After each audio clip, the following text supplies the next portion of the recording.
జై గురుదత్త శ్రీ గురుదత్త.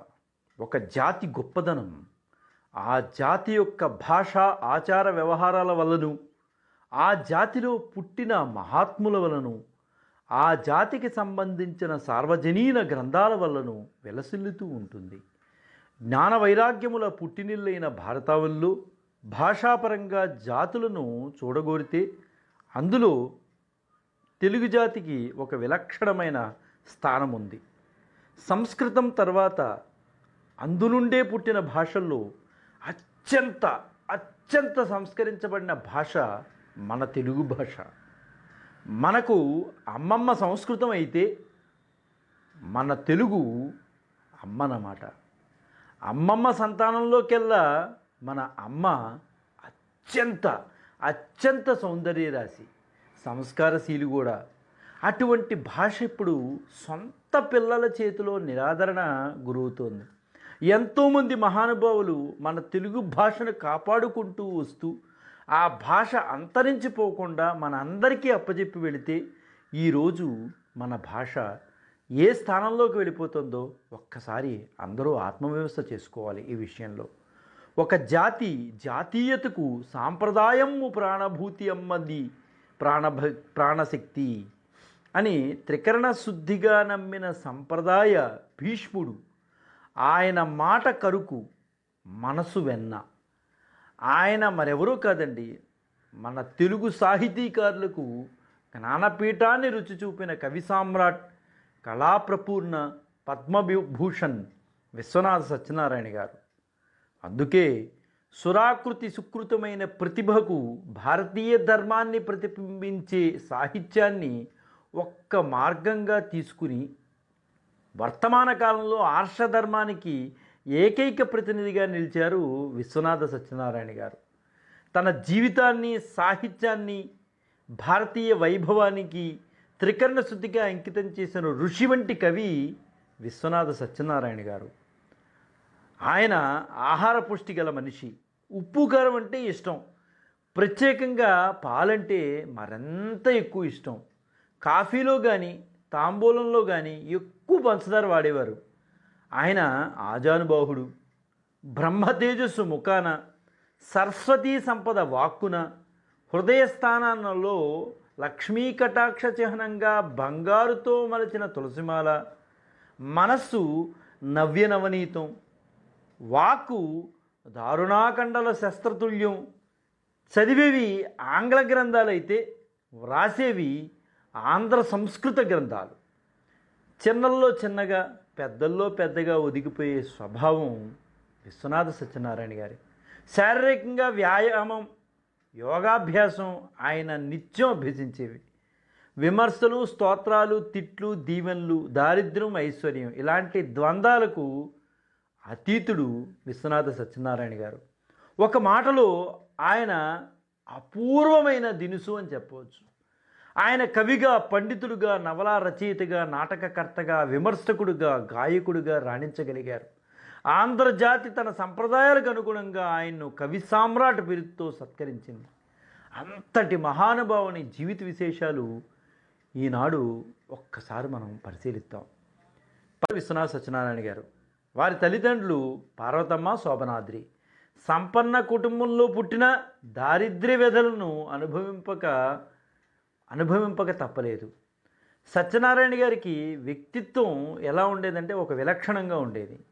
బహిరంగ ప్రసంగాల ద్వారా తన ఆశయాలను, ఆదర్శాలను దాపరికం లేకుండా ప్రతిపాదించిన అంతరంగంలో స్వచ్ఛత నిలుపుకున్న మహామనిషి విశ్వనాథ సత్యనారాయణ గారు. ఎందరిని ఎన్ని విధాలుగా ఎంతగా తోలనాడినా ఆత్మీయత ప్రదర్శనతో, అతిథి మర్యాదలతో, కులమతాతీతమైన ఆర్ద్ర హృదయంతో సమ్మోహనపరిచిన కొద్ది మందిలో ఆయన ఒకరు. ఈ వైరుధ్యం ఆయన రచనలో కనిపిస్తుంది. ఆయన వచన రచనలు తద్విరుద్ధమైన ద్రాక్షపాకంలో నడిచాయి. పాశ్చాత్య సామ్రాజ్యవాద దురాక్రమణకు వ్యతిరేకంగా రాజకీయ స్థాయిలో దేశ స్వాతంత్రం కోసం తీవ్రంగా ఒకవైపు జాతీయోద్యమం సాగుతున్న కాలంలో పాశ్చాత్య సంస్కృతి సామ్రాజ్యవాద దురాక్రమణకు వ్యతిరేకంగా సాంస్కృతిక స్థాయిలో తన సాహిత్య శక్తులను ఎదురొడ్డి తెలుగునాట తీవ్రంగా పోరాటం నిర్వహించిన సాహిత్య సమర యోధుడు విశ్వనాథ సత్యనారాయణ గారు. ఈ పోరాట దిశగా తెలుగు సాహిత్యంలో ఆవిర్భవించిన ఒకే ఒక రచన విశ్వనాథ గారి 1000 పడగలు మాత్రమే చెప్పుకోవచ్చు. భారతీయ ఆత్మను ఆధునికంగా ఆవిష్కరిస్తూ దేశీయమైన ఉదాత్త జీవిత విలువలను ఆత్మోత్తరణ కోసం ఆవశ్యకంగా కాపాడుకోవలసిన అవసరాన్ని గుర్తింపు చేస్తూ, ఇంకా ఈ జాతి చైతన్య శక్తి చావలేదని, అది సనాతనమని ఎలుగెత్తి చాటిన ఒకే ఒక్క గొప్ప నవల 1000 పడగలు. అది మరింత విస్తరించి ఆయా భాషల వారు స్వీయ రాష్ట్రానికి మాతృదేశంగా దేశమాతగా పరిగణింపచేసింది. ఆ కాలంలో విశ్వనాథ వాణి ఆంధ్ర పౌరుష, ఆంధ్ర ప్రశస్తుల రూపంలో సాహితీ రంగ ప్రవేశం చేసింది. తన తొలి రచనతోనే శ్రీశ్రీ వంటి ప్రతిభావంతుణ్ణి మంత్రముగ్ధుని చేసి అనురక్తగా ఆరాధకుడిగా తీర్చిదిద్దినవాడు విశ్వనాథ సత్యనారాయణ గారు. ఆ తర్వాత శతాధిక రచనలు చేసి కొద్ది మందిలో ఆయనే అత్యంత ప్రసిద్ధి పొందారు. శ్రీనాథుడి తర్వాత పరిసర ప్రకృతిని అంతగా పరిశీలించి వర్ణించిన మరొక కవి విశ్వనాథుల వారే అని చెప్పుకోవచ్చు. ఆయన భాష జ్యోత్యాభిమానులకు తెలుగు ఋతువులే నిదర్శనం. ఆయన రచనలో ప్రజాభిమానం సంపాదించినవి కిన్నెరసాని పాటలు, కోకిలమ్మ పెళ్ళి, ఆంధ్ర ప్రశస్తులు. విశ్వనాథ సత్యనారాయణ గారు అభిమానించి రచించిన రచన మాత్రం శ్రీమద్ రామాయణ కల్పవృక్షం అనేది ఒక మహారచన. ఈ రచనకే ఆయనకి జ్ఞానపీఠ పురస్కారం లభించింది. 1942 సంక్రాంతికి ఆయన్ని గుడివాడలో గజారోహణంగా సన్మానం జరిగింది. 1956లో షష్ఠిపూర్తి వేడుకలకు గుడివాడలో ఘనంగా జరిగినాయి. శ్రీ వెంకటేశ్వర విశ్వవిద్యాలయం డీలిట్ పట్టాతో ఆయన్ని సన్మానించాయి. 1962లో ఆయన రచనకు కేంద్ర సాహిత్య అకాడమీ వారు బహుమతి లభించింది. 1964లో ఆంధ్ర విశ్వ కళా పరిషత్తు కళాప్రపూర్ణతో సన్మానించారు.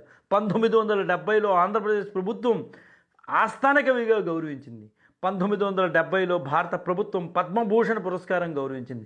జ్ఞానపీఠ అవార్డు పొందిన తొలి తెలుగు రచయిత, అందరి రచనలు హృదయంలో నిలుపుకున్న మహానుభావులు వారు. ఆధునికాంధ్ర జగత్తులో విశ్వనాథరావు ఒక విరాణ్మూర్తి. వచన కవిత్వం వినా ఆయన చేపట్టిన సాహితీ ప్రక్రియ లేదు. పట్టింది బంగారం, చెయ్యిన పట్టు లేదు. గేయం రాసిన, పద్యం రాసిన, ముక్తం రాసిన, మహాకావ్యాన్ని రచించిన విశ్వనాథ కృతితో ఆయనదైన ఒక వ్యక్తిత్వం ప్రతిబింబిస్తుంది.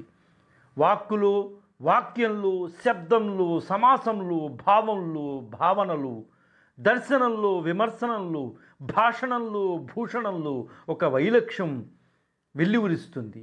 అటువంటి విశ్వనాథ సత్యనారాయణ గారు అక్టోబర్ 18, 1976 సంవత్సరం గుంటూరు ఆసుపత్రిలో తనువు చాలించారు. తిథి ప్రకారం ఆశ్వయుజ మాస బహుళ దశమి రోజున తనువు చాలించారు. ఈ అద్భుత ప్రతిభాశాలి నడిచిన సాహితీ సేవలో మార్గంలో నేటి యువత చిత్తశుద్ధితో అడుగులు వేయాలని మనస్ఫూర్తిగా కోరుకుంటూ, మన భాషను మనం రక్షించుకోవాలని ప్రార్థిస్తూ, ఆ విశ్వనాథుల వారికి నివాళులర్పిస్తూ, జై గురుదత్త, శ్రీ గురుదత్త, శ్రీపాద శ్రీవల్లభ చరణదాసుడు, మానికొండ రాజశేఖర శర్మ, రాజమే. ఆద్రులను దాటి పులుల ఎడుగుల నడుగులు కలుపుకొనుచు, రాళ్లవాగు దాటి పదాంతరములు దాటి అసట చిన్నెరసాని, నాయాత్మయందు నిప్పటికి దాని సంగీతమే నదించు. ఇప్పటి అంటే 1924 నాటికి అన్నమాట. అప్పుడు రాసింది పుస్తకం. ఓహో కిన్నెరసాని, ఓహో కిన్నెరసాని, ఊహామాత్రములోపల ఎల నిలువవే జవరాలా, కరగిపోతి నిలువెల్లను తరలించితి నా జీవము, మరగిపోయి నా గుండె సురిగిపోయనే ప్రియురాలా. ఓహో ఓ కిన్నెరసాని, తన ఎడ తప్పేయున్నది అనుకోవే నాధునిక వనితలు నీవలె కఠినలు కనిపించరువేందును. రాళ్ళపైన తొలినాళుల కాలిడగా ఓర్వలేవు, రాళ్ళను కొండల గుట్టల ఎలా ప్రవహించదవు. నీవు మహాపతిశీలవు కావని నేనంటినటే, అటులంటిన నా కంఠము కథాత్రెంచకబోధిన. ఓహో కిన్నెరసాని మున్ను భగీరథ భూపతి వెన్ను వెంట పరువెత్తిన, అన్నాకధుని వైఖరినున్నది నీ సన్న త్రోవ. ఓహో కిన్నెరసాని. కిన్నెర మహాపతివ్రత, అందరూ తెలుగు కన్యలకి మళ్ళీనే ఉద్విగ్న హృదయ. ఎక్కువ తెలుగు కుటుంబాలకు సామాన్యమైన అత్తాకోడళ్ల పోరాటం ఆ ఇంట్లోనూ విలిసింది. కిన్నెర హృదయం శోకం చేత ప్రళయ సముద్రమైంది. ఆవేశ హృదయంతో కిన్నెర అడవుల వెంట పరిగెత్తింది. భర్త పోయి ఆమెను వద్దని కౌగిలించుకున్నాడు. ఆమె అతని కౌగిట్లోనే కరై నీరై వాగై ప్రవహించింది. అతడు శోకించి శోకించి శిలయైనాడు. ఇదుగో చేతులను చాచితి ఏర్చుచుంటి కంఠమెత్తి, ముదితా వినిపించుకొనగపోతివటే ప్రియురాల. ఈ నీకై ఏడిచి ఏడిచి నా కంఠము సన్నబడియే, నా కన్నులు మందగించే, నా కాయము కొయ్యవారే. ఓ కిన్నెరసాని, ఏడుగురు లోపల నా యొడలే నేనెరుగను. నా ఈ దేహమిదేమో రాయివోలే నగుసున్నది. ఓ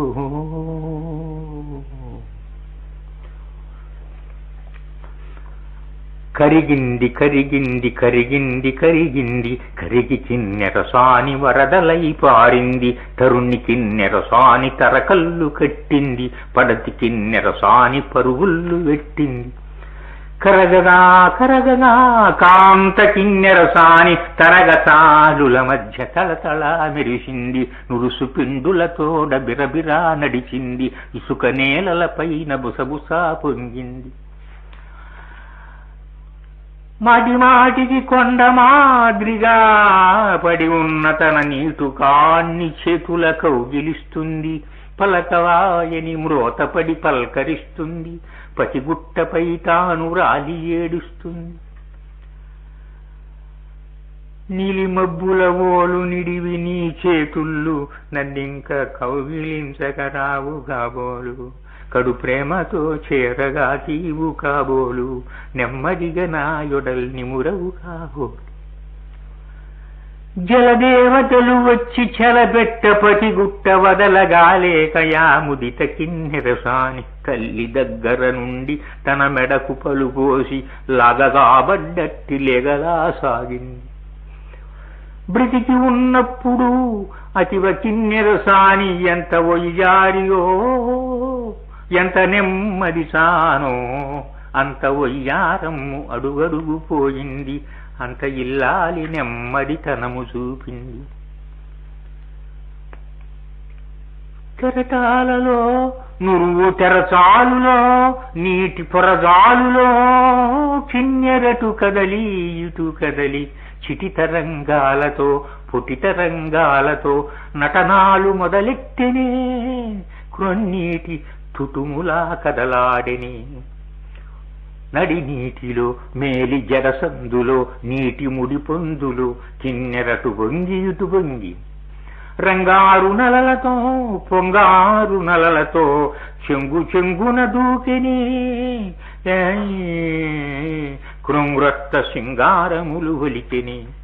గలుగల్లున వెల్లు వల పెల్లున కొల్లు అలుగల్లున కిన్నెరటు త్రొక్కి ఇటు త్రొక్కి నిలుకుటందియలునా తలుకుటందియలునా అలల నురుసులు తోచిని. ఆ మధ్య జలతలా పొంగెత్తెనే. అలకోనలో మంచు వలిసోనలో వెల్లు అలవానలో కిన్నెరటులోడి ఇటులోడి రసమేలు రూపుతో పసమేలు చూపుతో సొగసు వంపులు వంగెనే. కిన్నె వెన్నెలా చిగురు ముంపులు చూపిని జిలుగు తందియలతో. కులుకు క్రొన్నెడలతో వెలది కిన్నెరసాని పలుత్రోవలుగపోయి తెలిపూల తెనవాకలు సాగగాసేసి తెనుగువాగై పారిని నెత్తావి తెలుగు పాటలు పాడిని.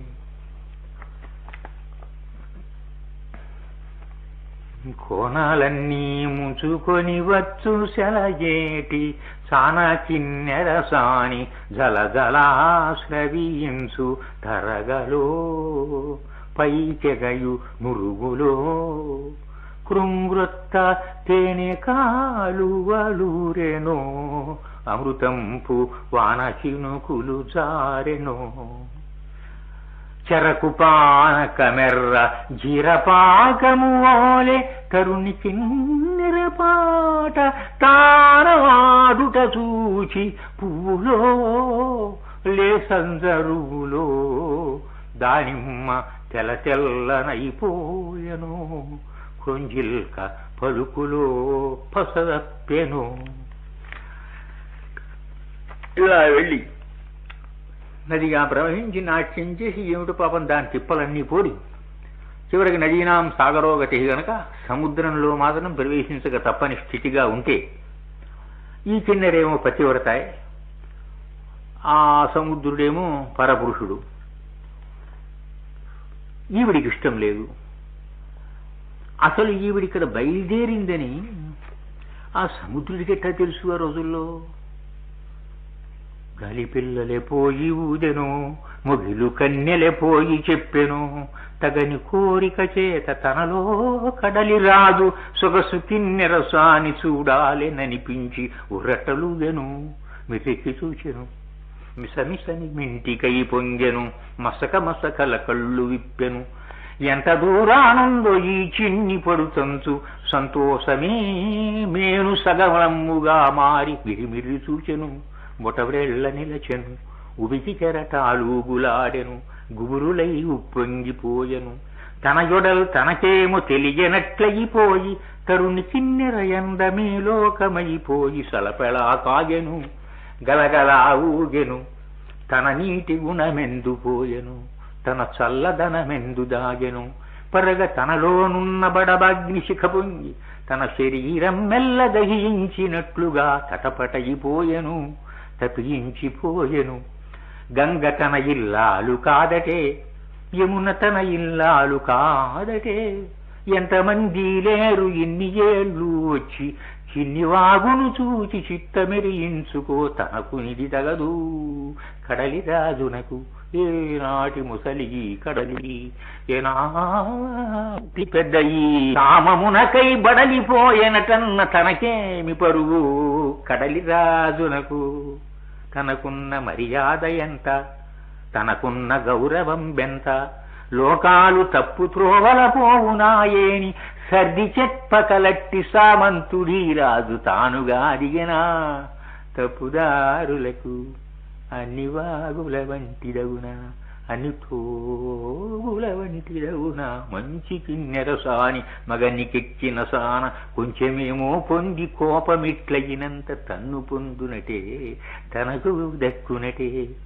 ఉగులాడిన కడలి చూచి ఉబికిపోయిన కడలి చూచి ఉప్పు పెనగా వచ్చి ఉర్వి అంతా పొంగి తెప్పలై నేలపై తేలియాడునయంచు కళవళం పడెను జగములల్లీను. కడలి పొంగినదంతే కాని, కడలి ఉబికినదంతే కాని, కడలితా చెలియలి కట్టదాటునయంచు కడలి మాత్రము బద్దె గడచిపోగునయంచు. కడగి అనుకొనిరి బుడుత మానిసులు అన్ని విధముల లోకమాడెను, అన్ని రీతుల జగము చెప్పెను. చిన్ని కిన్నెరసాని చిత్తాన పొగలగయుకుడు నిప్పుగలు లోన కుమిలించి రగిలించుట ఎవరెరుగుదురు నవ్వేటి జనులు. ఓ నాథ నిను వీడి వచ్చి, ఓ రాజ నిను వదలి వచ్చి, నా యొడల్ సైతము నానాజనులు కోర ఈ యవపుం బ్రతుకేల పొంది తినిరా.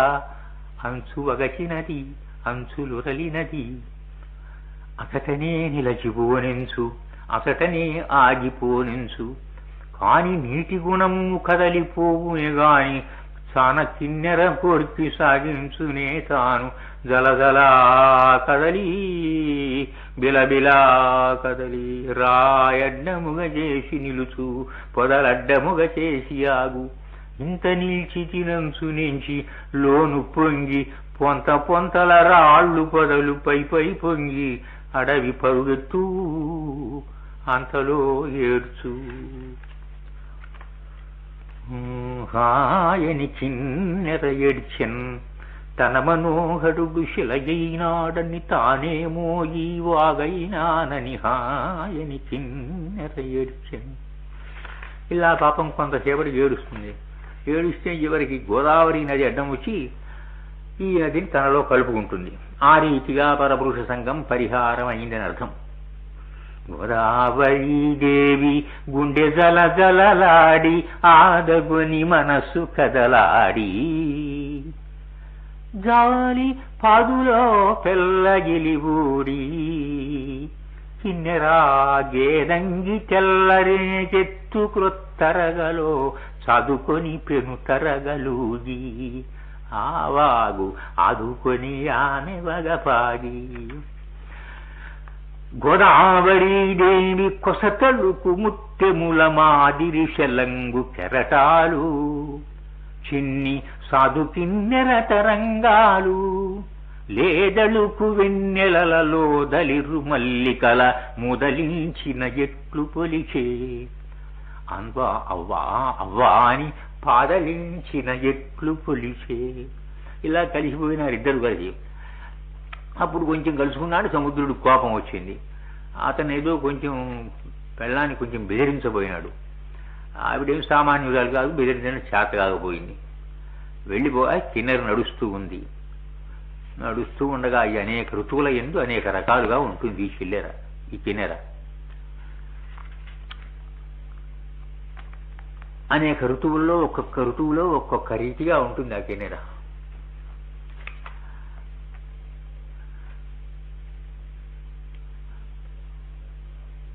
శిశిరాగమము వచ్చి చెట్లయాకులు దూసే ముసలులై జంతువులు ముడుచుకొని కన్మూసే పతి ప్రేమ చూరాడి బహుగాననుభవించి పొలతి దేహం మెల్ల ముడుతల్లు పడ్డట్లు పొలిచింది కిన్నెరా నిలుకడల్ వలచింది కిన్నెర రాలి ఎండిన యాకులోలిబడి నీరముల్ మాగి ఎర్రని క్రొత్త మధువు కాలువ ఎట్లు తోచింది కిన్నెరా ఎర్రనై ఏసింది కిన్నెరా ఋతువు ఋతువున మారు ఋతులలో కిన్నెరా కారు కారు నమారు కాంతిలో కిన్నెరా తెలుగు సత్కయ్యాదు పలుకందుకోలేని చవులూరి చెవులూరి జలముల్ల ప్రోగులై